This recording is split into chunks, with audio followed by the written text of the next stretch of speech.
gostaria de continuar falando a respeito de julgamento, né? Como devemos julgar outra pessoa? Será que Jesus incentiva as pessoas a julgarem outros? Lembrando sempre que eu creio que Jesus não incentivou uma religião, mas incentivou irmãos, né? Se você parar para pensar, imagine que não tivesse denominações, mas que todos fossem cristãos, que é a realidade. Que a maioria das igrejas hoje, no mundo cristão, se não tivesse essa separação por denominação, né? Então todo mundo trataria o próximo como irmão, irmão em Cristo, mas não. Tem que ter esse exclusivismo, que a salvação está naquela religião. E você tem que ouvir aquele pastor, aquele ancião, aquele, seja que for o cara lá que está dominando a religião, né? Mas isso também é uma forma de julgamento, tá? Achar que a salvação está com vocês e se não ouvirem vocês, tá morto. Já é um defunto andando. Isso é muito chato, cara. Tá? É muito chato. E isso é uma forma de julgar as pessoas. Mateus 18,35 diz assim, ó: meu Pai Celestial tratará vocês da mesma forma, se cada um de vocês não perdoar de coração o seu irmão. Marcos 11,25 diz assim, ó: e quando vocês estiverem empeorando, perdoe o que tiverem contra alguém, para que seu Pai, que está no céu, também perdoe a falha de vocês. Esse texto de Marcos eu acho interessante, por quê?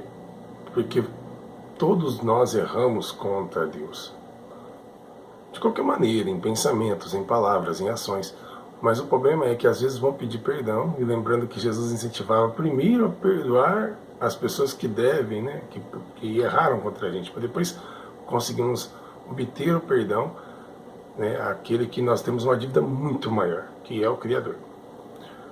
Então, não devemos julgar as pessoas. Pelo contrário, por exemplo, quando alguém erra contra a gente deve perdoar, para obtermos também perdão, porque nossos pecados são muito mais graves contra o Criador, né, do que o pecado de uma pessoa, né, como até a ilustração que fala do co-escravo. O co-escravo deve muito menos, né? Nós, como escravos do pecado, erramos constantemente, então devemos pedir perdão sempre, anteriormente perdoando aqueles que erraram. Só uma coisa que é muito interessante é que o perdão faz parte do julgamento. Por que eu cito muitas vezes os textos que envolvem perdão? Por quê? Porque se as pessoas lessem primeiro a respeito do perdão e soubesse que ela está colocando a salvação dela em risco ao julgar outra pessoa, ela perdoaria muito mais fácil e não julgaria. Seria uma vida muito mais tranquila para todos, né? Romanos 2,22 diz assim, ó: então, você que fala a respeito, né, de assassina, você não está assassinando alguém? Lembrando do que Jesus falou sobre o dia alguém já é assassinado. E você que prega não furte, não furta. Então, sempre que a pessoa for julgar alguém, ela tem que olhar para ela mesma. Bom, eu estou julgando alguém, mas será que eu sou diferente dela? Realmente a minha pessoa é melhor que a dela? Eu sou melhor, sou superior a ponto de poder julgar? Por isso que Paulo diz que não deveríamos julgar nada até o tempo determinado para que o Senhor julgasse. Eu não sei como vocês entendem isso. Eu entendo que não devo julgar ninguém. E tem pessoas que, além de julgar, ainda espalham boatos. E eu sei que muita gente que vai assistir o vídeo já passou por essa situação de difamação, né? Algumas religiões, ela simplesmente expulsa as pessoas, e as pessoas não têm direito de fazer nada para se justificar. Lembrando, o julgamento era feito na entrada da cidade, os julgamentos de Israel, com os juízes na frente de todos. A Bíblia incentiva a levar testemunhas. A pessoa fala assim, mas... tem gente que é engraçado, fala assim, mas é o antigo Israel. Não, cara, tem que levar testemunha de qualquer forma. Se você pegar os conselhos de Jesus e o conselho de Paulo, é simples assim. Para você fazer alguma coisa, você tem que levar a pessoa que está acusando, você tem que levar a pessoa perante o acusado. Porque tem que ter coragem, firmeza, de continuar te acusando na sua cara. E aí não é fácil. Por quê? Porque você vai ver o mal que você causou. Porque espalhar fofoca é assim, você fofoca de uma pessoa e essa fofoca vai até o líder religioso, vai até outra pessoa e aquilo causa mal, mas ela fica escondidinho. O difícil é você, a pessoa, ir na frente daquele que ele acusou e dizer na cara dele. Porque a mentira é difícil de dizer na cara da pessoa que você vai machucar. Entendeu? Ainda mais se você não está ganhando dinheiro nenhum em mentir sobre aquela pessoa. Aí fica mais difícil ainda. Né? E esses textos deveriam ser lidos antes de alguém acusar outro. Né? Porque aí, olha você ver esse texto de Mateus 5, 21 e 22, que diz assim, ó, vocês ouviram o que se diz aos dos tempos antigos, não assassine, e quem cometer um assassinato prestará contas ao Tribunal de Justiça. No entanto, eu lhes digo que todo aquele que continuar irado com o seu irmão prestará contas ao Tribunal de Justiça. E quem se dirigir ao seu irmão com uma palavra imprópria de desprezo, terá de prestar contas ao Supremo Tribunal de Justiça. Agora é a parte pior, né? Que ninguém presta atenção. Olha onde ele está jogando a salvação dele. Ó. E ao passo que quem disser, tolo, imprestável, estará sujeito à hiena ardente.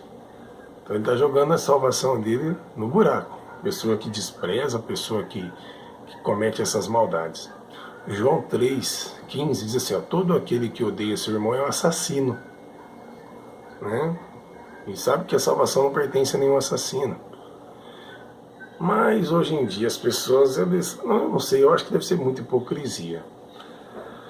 Quando foram me julgar, eu lembro que leram para mim esse texto que eu vou ler agora, gente, e vi se ele tem base para desassociação. E o pior é que eu lembro que eu fui procurar uma base e todos os textos falavam assim que esse texto serve para desassociar, quando na realidade ele está falando totalmente ao contrário. O que essas pessoas são? Analfabeto funcional. A pessoa lê, outra pessoa escreve o que significa. E eles, não, é verdade, significa isso. Vou desprezar, significa isso.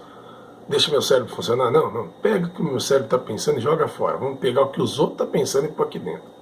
É mais ou menos assim. Tiago 5, 13, capítulo 5, versículo do 13 ao 15, diz assim, ó, alguém doente entre vocês, que ele chame os anciões da congregação, e que eles orem por ele, colocando óleo nele em nome de Jeová.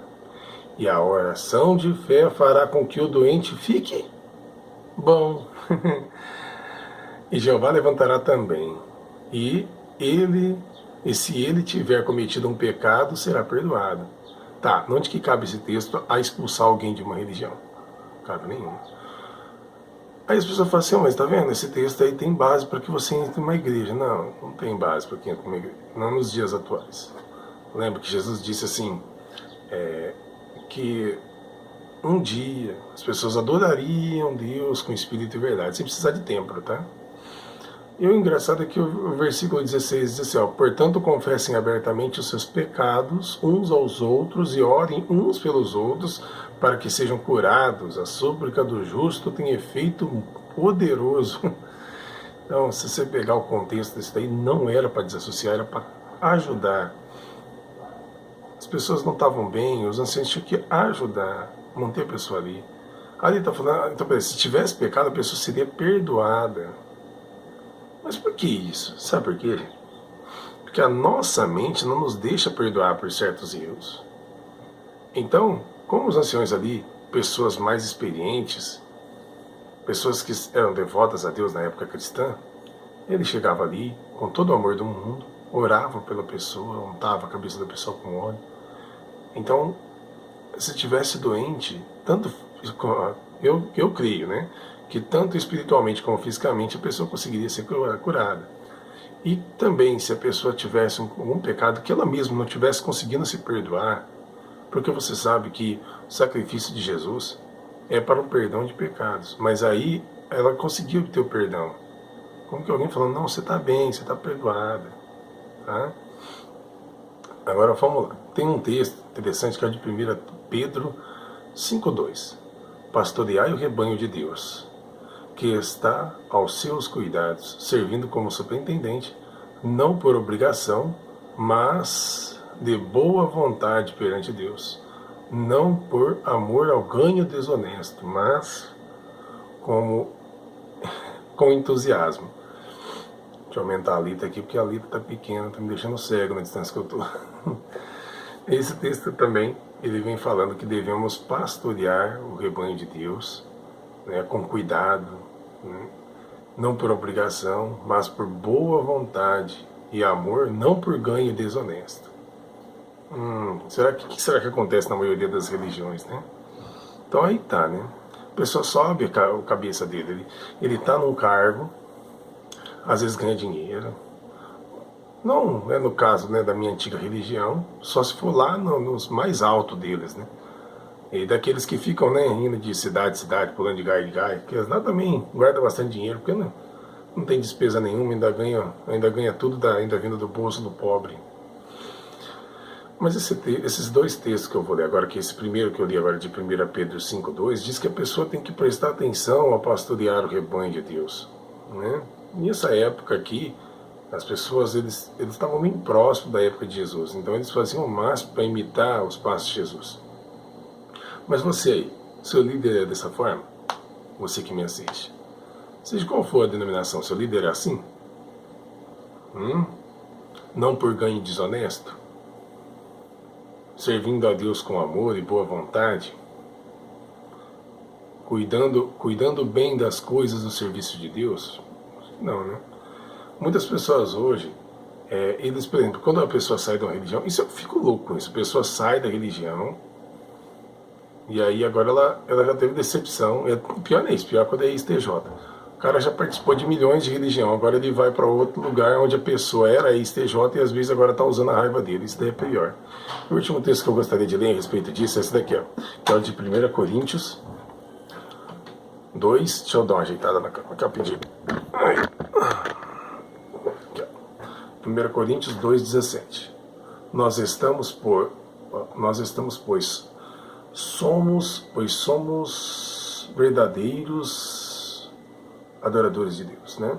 1 Coríntios 2,17 diz: nós estamos, pois não somos vendedores ambulantes da palavra de Deus, como muitos são, mas falamos com toda a sinceridade, como enviados por Deus. Sim, à vista de Deus e na companhia de Cristo. Eu preciso aumentar essa letra que não está fácil, não. Então, o meu conselho é: será que a pessoa agora que da sua antiga religião, será que ele está te usando agora para ganhar uma grana? Né? Será que agora ele está usando, né, como diz Tiago, agora esse problema? Porque o rancor e o ódio é quase como se fosse uma doença, né? E ao invés dele estar untando sua cabeça com óleo e te ajudando para que você fique bem, aí não, ele está colocando lenha na fogueira para que você fique cada vez pior. Muitas pessoas acreditam que quando ele sai de uma religião, ele não pode, não é possível mais que ele consiga servir a Deus. Mas isso é uma mentira. Eu peço desculpa por causa que eu tenho que aumentar a letra aqui da minha Bíblia, porque essa Bíblia está muito pequenininha, está judiando de mim. Então eu agradeço a todos que estão assistindo o vídeo, e lembrem, gente, não julguem. Coloquem sempre na cabeça o texto de 2 Coríntios, capítulo 4, e o capítulo 4 inteiro fala a respeito disso, né? Mas coloquem na cabeça o texto de 2 Coríntios, que fala a respeito de não julgar até que o Criador, até que o Messias vem, para que ele julgue e para que ele traga do escuro à luz as coisas do coração, o secreto do coração. Então, façam o máximo para viver a vida em harmonia com Cristo, no cristianismo verdadeiro. Como é o cristianismo verdadeiro? Por isso que tem que ler, lembra? Devemos obter conhecimento para que desenvolva mais fé. Sim, a fé é desenvolvida assim por meio de coisas que você está aprendendo a respeito dele. Como você pode ter fé sem conhecer o Messias, né? Então eu agradeço a todos e peço que compartilhem, por favor, meu vídeo.